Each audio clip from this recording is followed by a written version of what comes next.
Let's welcome our first speaker tonight, Hector.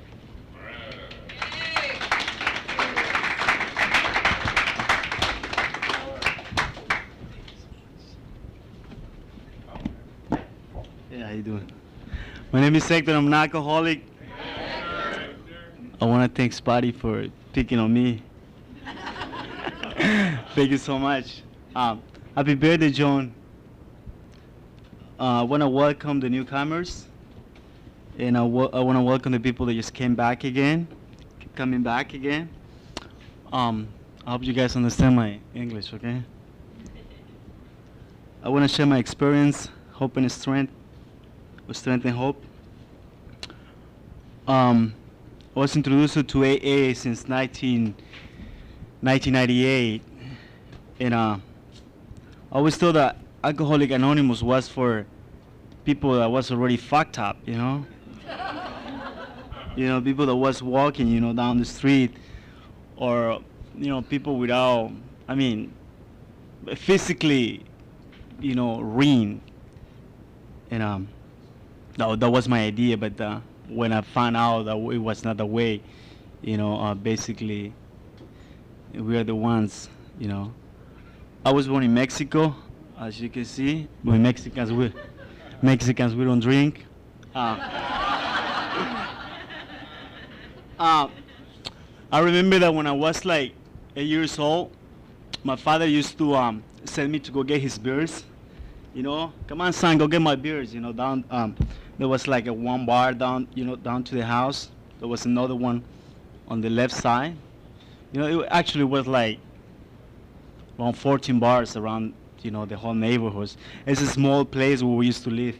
And most of the owners of the bars, they used to know me. They there's the guy. We know the little boy. They knew my father, so they used to give me the beers right away.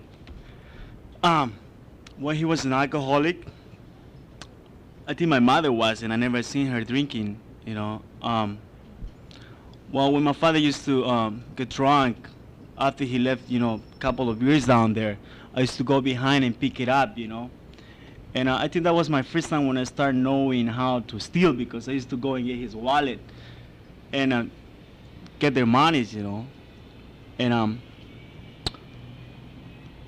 that was the time when I knew that the beers was some tasting different.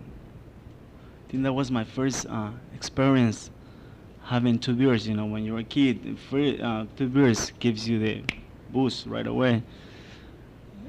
I didn't know what a dysfunctional family was until I realized nowadays that, when there is an alcoholic in the family, when there is so much violence into the family, of course, kids get affected, And so I was one of those kids that it was always affected by alcoholism around the house. So I think one of the reasons I grew up in an alcoholic family. When I was around 13 years old, I went into junior high school, and I hang around with those kids that we used to smoke weed. That was a second experience right there. Smoking joints, getting high, coming back home, not even say hi to mama, or just do my own stuff. I think I was doing okay in school. I was a good kid. I was doing good with my good grades, and always was. My father used to beat me up most of the time, when I was not doing good, and I thought it was okay. I thought it was okay for your family to kick your ass. But it's not that true,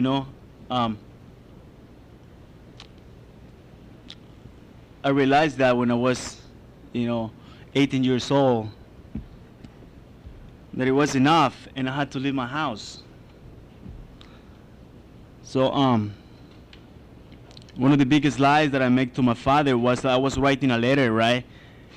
I was like, well, when I was 15, I went into training Kung Fu because I want to beat my father's ass.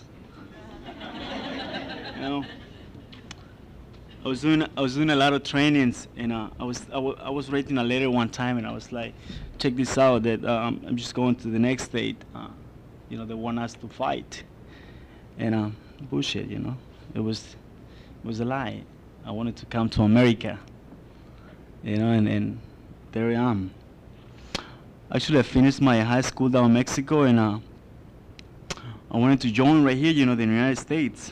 So I come right here, and I noticed that, the good stuff is right here too. Crack, cocaine, you know. I started experiencing myself with other drugs. I was coming from there with alcohol, with chemo, with mezcal glue, thinner. But then when I came around here, it's just like, it's totally different, man. I went back to school. I was drinking and using, doing okay, doing a just a work. I started drinking more and more. I think that really, it was better for me to leave my house because I didn't want to see my father. I just want to be myself. I want to experiment more with me. But I didn't know how worse it was gonna get me, until I found out that on 1991, I was desperately, living on the streets. You might know the main street right there on Los Angeles, that Skid Row. I used to sleep down there, drinking and smoking, doing robbery. Well, I found a place where to rent, and I was showing up to school. I met a couple of guys that they used to drink just like me. They used to smoke just like me. We came down to Venice Beach. We were living down Venice Beach. So you guys might know Broadway Street. All this Venice, Sunset, where all the crack it is. I know this is a meeting about Alcoholics Anonymous, but crack was one of the mostly drugs that I used to smoke to, and I want to identify myself as a crackhead before, because it was my best drugs. But I realized that alcohol was one of the ones that leads me to, to do more shit. I don't know, it always takes me. I used to drink like 3 beers. It's like, man, it should be good for a good piece of crack, I don't know, I was okay. Just was taking like 2-3 beers. I was like, man, this shit feels good. What about, everything was fucked up again, It was totally insane what I was doing, and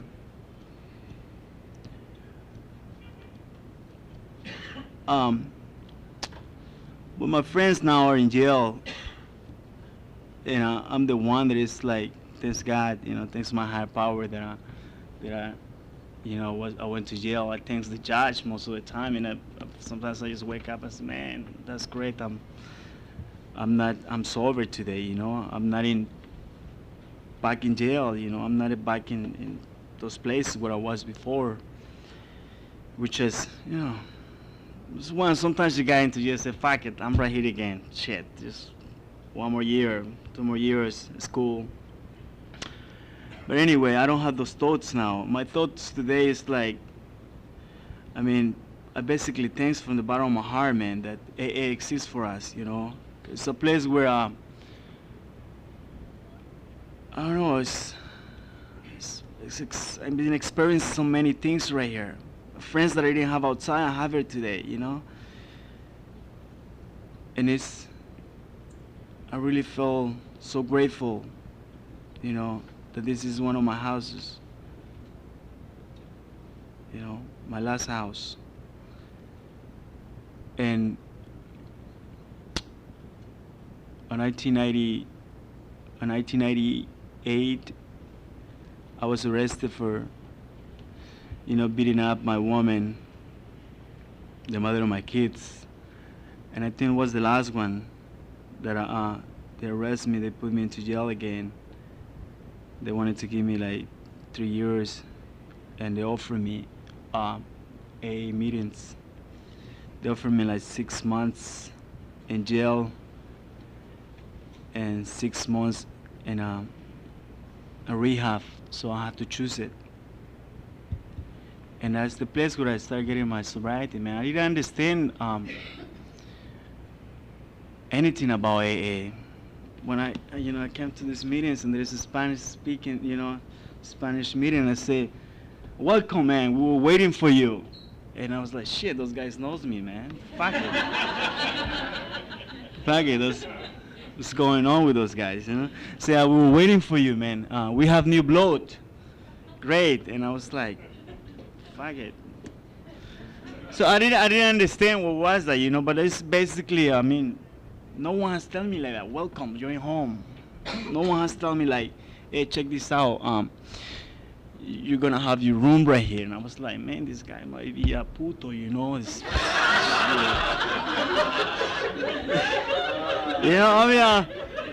It's, sorry. I hope I don't affect nobody. See this, but I didn't realize that it was all good, man. It was all, I realized that people was offering themselves, like, check this out. This is a place where you're gonna be, man. So that's when I started learning about the people is different, When you get sobriety, you change in many ways, You might go without women for a year or two. So,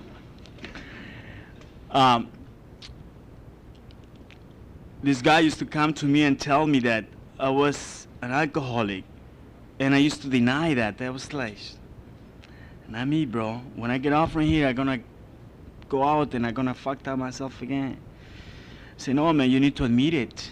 You need to really, inside yourself, mentally and physically, you're fucked up. I didn't believe that,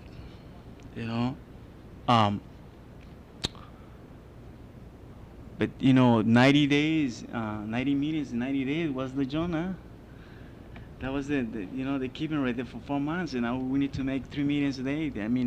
If I was getting it, I stopped smoking all the time too. I get into training, I was running back again. I was doing exercise, and I was like, shit, you know what? Let's get better, Hector. I used to talk to myself, I never answer me. But anyway, yeah, I was training. I wanted to get better physically. I wanted to get better, and I'm still working in different aspects of my life today. Because it's not sobriety. Sometimes it gets tough. Sometimes I really want to quit, and I feel like, man, check this out. This is what's going on in my life. Relationship especially, I've been like going through so many biggest fight with my,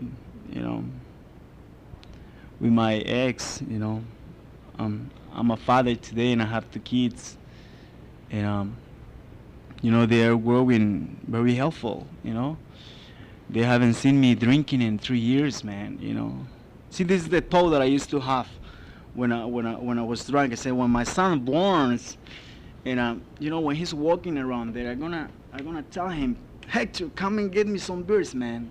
That was the thought I used to have. See, when he grows up, nowadays it's like, what was this stuff? What was it?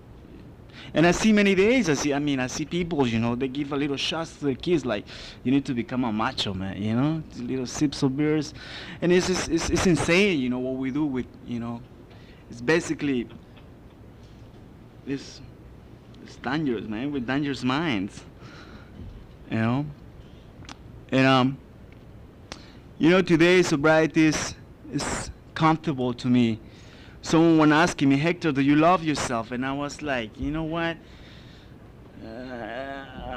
sometimes I hate myself, man, and I love myself. But basically, you know, when I pray, man, I pray for everything that I do, you know, or running or you know, just going to work out. You know, I thank God for what I have today. I thank God for there is people around me today that, you know, I can talk to them, and when something is going wrong, and you know, I come to them and tell me, Hector, everything is cool, man. Everything is gonna be okay. Things gonna get better and better. You know, I didn't know this stuff before. I just like I used to come to these guys before and used to tell me. I used to come to them, check this out, man. They, you know, the judge is offering me something, and they offer me they're telling me that I need to go and pay some classes. I say, fuck it, Hector, forget it, man. Just do it next year, man. I didn't know that. I come to a guy nowadays, and I say, what can I do? I say, man, you should go, man. You should check it out. Go to, you know, go and do the stuff that, you know, the court is asking you to do. So, you know, that's the things that I do today. I'm trying to be okay with society, you know, with the society, and you know, with the people that is around me. I'm not working the best program today, but I'm doing progress, you know. It's progress, not perfection. Well, yesterday I was hanging out with my son, you know, and I was having this experience. Because I was telling someone in, you know, here in the groups that my mother was sick, you know, and she found out she has a TB, you know, tuberculosis. You know, I was so sad, man. I was like, I wanted to cry because I haven't seen her like in 8 years, you know. I call her most of the time. And I was going for a tremendous, fuck it, what about if mama's die, you know, this kind of thinking, man. What about, you know, actually when I realized that, when I went to see my son yesterday, you know, I was talking to this little girl, and she says to me that her father just passed away like on April, and she was talking to me like, yeah, she died, and he died like, you know, 30 days ago. And but I look at her eyes that she was talking from the heart. She was talking like, it's okay, you know, people is gonna die. And I realized, man, that even though I realized how strong the little girl is, you know, for nowadays to talk like that. You know, it helps me so much because what I hear from the little girl is like, I mean, I know the mama is gonna go there one day, and I know that nowadays I have the possibilities to go and see her, you know, but so it was just giving me this, you know, it was feeding me. It was making me like, it's okay, Hector. It's okay, everything is gonna be okay. You know? And I really wanna thank you guys so much for, you know, having me here today. It is tremendous, man. Tremendous sobriety is one of the best for me. You just coming to meetings, showing up to meetings, you know, take an action, have commitments, have sponsors. I want to thank my sponsor tonight too. He's here. Thank you, man, so much. And like today I went back to school, you know. I'm just trying to have a decent life. I'm working now, and I'm just showing up to school, showing up to work, showing up to my meetings, and be responsible in any aspect of my life. And I just want to thank you guys so much for having me. Thank you.